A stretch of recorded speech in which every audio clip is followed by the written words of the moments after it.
Vote সুষ্ঠু না হলে বাতিল করা হবে, প্রধান উপদেষ্টার কাছে এমন ঘোষণা চায় জামায়াত।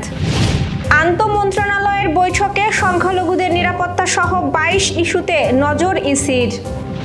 বাংলাদেশে বিশ্ববিদ্যালয় স্থাপনে আগ্রহী পাকিস্তান, নিতে চায় শিক্ষার্থীও। যশোরে 5 দাবিতে জামায়াত, ইসলামী আন্দোলন ও জাকপার বিক্ষোভ মিছিল ও সমাবেশ।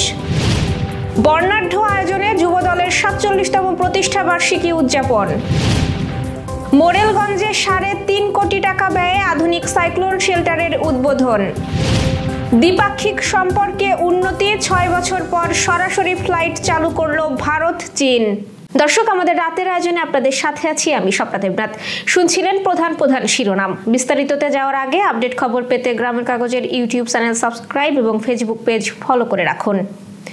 বাংলাদেশে ত্রয়োদশ জাতীয় সংসদ নির্বাচন সামনে রেখে সুষ্ঠু নির্বাচনের দাবি তুলেছে জামায়াতে ইসলামী।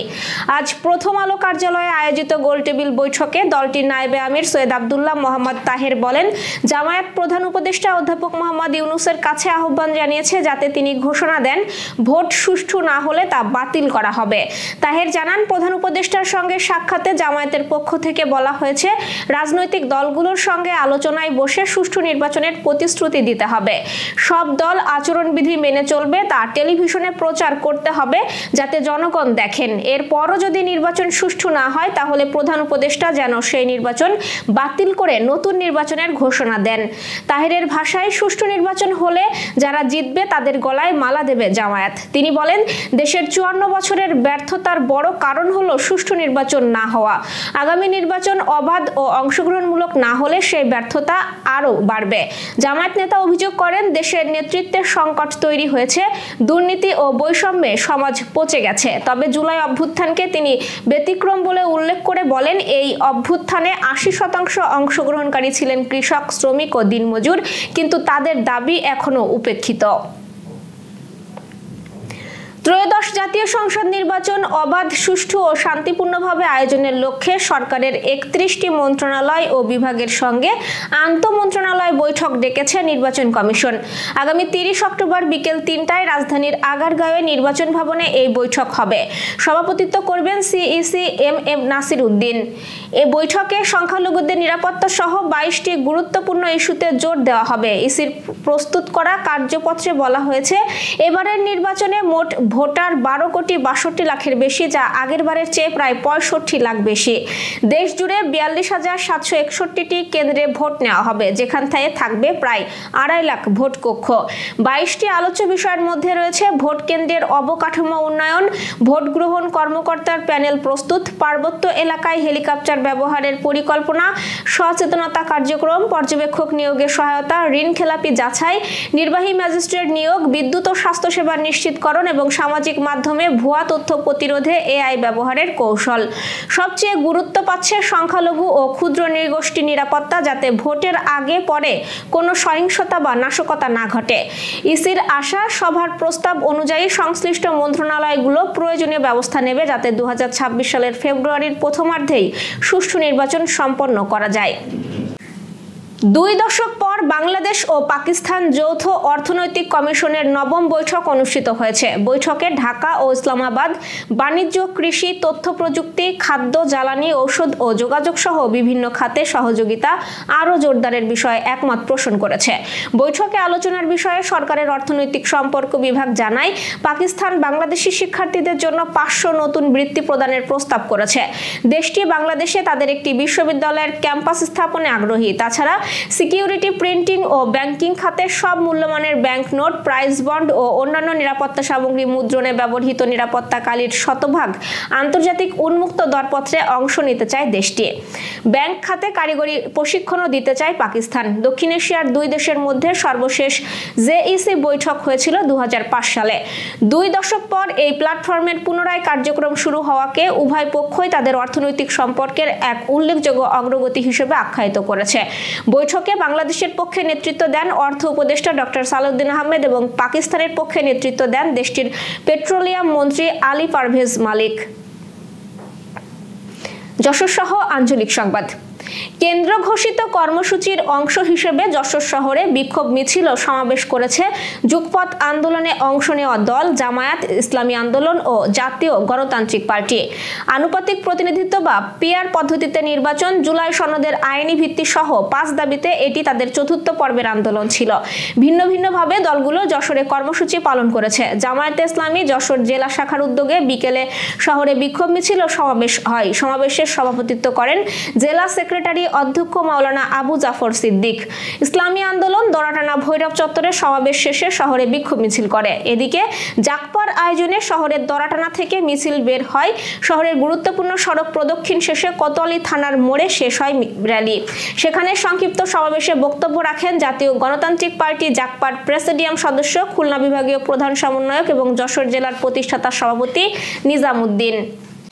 আজ 27 অক্টোবর বাংলাদেশ জাতীয়তাবাদী যুব দলের 47তম প্রতিষ্ঠাবার্ষিকী। নানান কর্মসূচির মধ্য দিয়ে যশোর সহ অন্যান্য জেলা ও উপজেলাতে বিএনপির অন্যতম সহযোগী এই সংগঠনের প্রতিষ্ঠাবার্ষিকী উদযাপিত হয়েছে। যশোরে জেলা যুব দলের আয়োজনে আলোচনা সভা ও বর্ণাঢ্য র্যালি অনুষ্ঠিত হয়েছে। যশোর টাউন হল মাঠে আলোচনা সভায় প্রধান অতিথি ছিলেন বিএনপির ভাইস চেয়ারম্যান অধ্যাপক নার্গিস বেগম। তিনি বলেন, জাতি নির্বাচনী ট্রেনে উঠে গেছে। এই নির্বাচনে তারা জাতীয়তাবাদী শক্তির বিজয় দেখতে চাই। জেলা যুব দলের আহ্বায়ক এম তমাল আহমেদের সভাপতিত্বে এবং সাধারণ সম্পাদক আনসারুল হক রানার পরিচালনায় সমাবেশে জেলা যুব দলের অন্যান্য নেতৃবৃন্দ বক্তব্য রাখেন। সমাবেশ শেষে অধ্যাপক নার্গিস বেগমের নেতৃত্বে যুব দলের প্রতিষ্ঠাবার্ষিকীর র্যালি বের হয়। র্যালিটি মনিহার এলাকায় গিয়ে শেষ হয়। প্রতিনিধি নাজিম উদ্দিন জনি জানিয়েছে, যশোরের সারসার বাগাস্টায় বর্ণাঢ্য র্যালি অনুষ্ঠিত হয়েছে। বাগাস্টায় ইউনিয়ন বিএনপির প্রধান কার্যালয়ের সামনে থেকে একটি র্যালি বের হয়ে বাজারের বিভিন্ন স্থান প্রদক্ষিণ করে। বাগাস্টা ইউনিয়ন যুবদলের আয়োজনে এই র্যালিতে প্রধান অতিথি ছিলেন উপজেলা যুবদলের যুগ্ম আহ্বায়ক কবির হোসেন। এ সময় বাগাস্টা ইউনিয়ন বিএনপি এবং যুবদলের নেতৃবৃন্দ উপস্থিত ছিলেন। প্রতিনিধি মাসুদ রানা জানিয়েছেন, সাতক্ষীরায় যুবদল সাতক্ষীরা জেলা শাখার উদ্যোগে র্যালির আয়োজন করা হয়। যুবদলের সর্বস্তরের নেতা কর্মীদের অংশগ্রহণে র্যালিটি শহরের গুরুত্বপূর্ণ সড়ক প্রদক্ষিণ শেষে শহীদ আসিফ চত্বরে গিয়ে শেষ হয়। র্যালি শেষে সেখানে আলোচনা সভায় বক্তব্য রাখেন জেলা যুবদলের সাবেক প্রধান সমন্বয়ক আইনুল ইসলাম নান্টা, সাবেক সহ সমন্বয়ক আলিমুজ্জামান আলিম এবং ফরিদুজ্জামান ফরিদ। এ সময় জেলা ও উপজেলার বিভিন্ন পর্যায়ের বিপুল সংখ্যক নেতাকর্মী উপস্থিত ছিলেন। নেতাকর্মীরা স্লোগানে শহীদ জিয়াউর রহমান ও বিএনপির চেয়ারপারসন বেগম খালেদা জিয়ার প্রতি তাদের সমর্থন ব্যক্ত করেন। বাগেরহাটের মোরেলগঞ্জে দুর্যোগ মোকাবেলায় গ্রামীণ জনপদের মানুষের আশ্রয়ের জন্য 3.5 কোটি টাকা ব্যয়ে নির্মিত অত্যাধুনিক সাইক্লোন শেল্টারের উদ্বোধন হয়েছে। প্রতিনিধি গণেশ পাল জানিয়েছেন, আজ খাউলিয়া ইউনিয়নের ফাঁসিয়াতলা এলাকায় সাইক্লোন শেল্টারের উদ্বোধন করেন বাগেরহাটের জেলা প্রশাসক Ahmed Kamrul Hasan. Renaissance hospital and diagnostic centre. রেনেসাতেই মিলছে কম খরচে উন্নত সেবা। তাই নিশ্চিন্তে আমাদের সেবা নিন, সুস্থ থাকুন। Renaissance hospital and diagnostic centre, সদর হাসপাতাল মোড়, দরাটানা, যশোর। দর্শক, শেষ করব আন্তর্জাতিক সংবাদ দিয়ে। দ্বিপাক্ষিক সম্পর্কে উন্নতি হওয়ায় সরাসরি ফ্লাইট যোগাযোগে নিষেধাজ্ঞা তুলে নিয়েছে ভারত এবং চীন।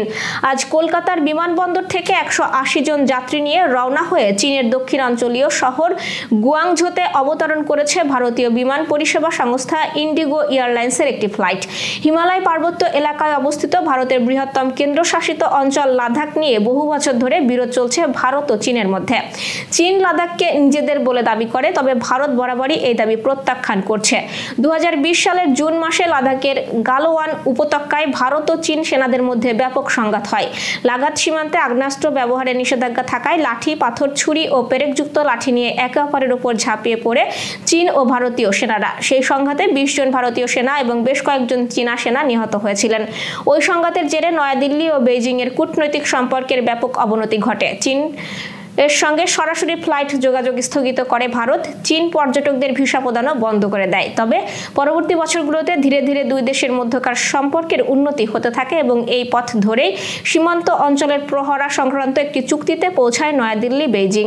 এই চুক্তিকে দুই দেশের সম্পর্কের ইতিহাসে মাইল ফলক বলে উল্লেখ করেছেন ভারত ও চীনের অধিকাংশ কূটনীতিক। দর্শক, এই ছিল আজকের রাতের আয়োজন। এরপর সকালের খবর দেখার আমন্ত্রণ জানাচ্ছি। সেই সাথে করোনা প্রতিরোধে স্বাস্থ্যবিধি মেনে চলুন, সতর্ক হন ডেঙ্গু প্রতিরোধেও। শুভরাত্রি।